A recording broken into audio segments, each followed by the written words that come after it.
এটা চলতেই থাকবে, এই জিয়াফত চলতেই থাকবে।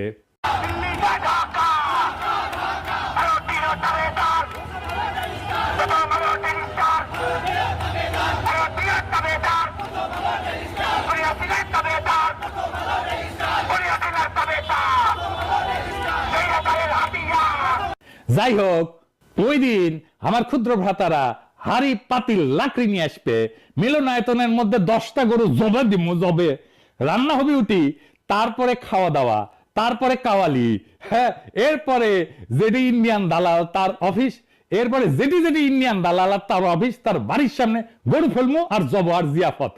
না না, উঠি শেষ না, উঠি শেষ না। এরপরে তানমিন মোকাম্মেলার ফারুকিরে যুগল নৃত্য করামু।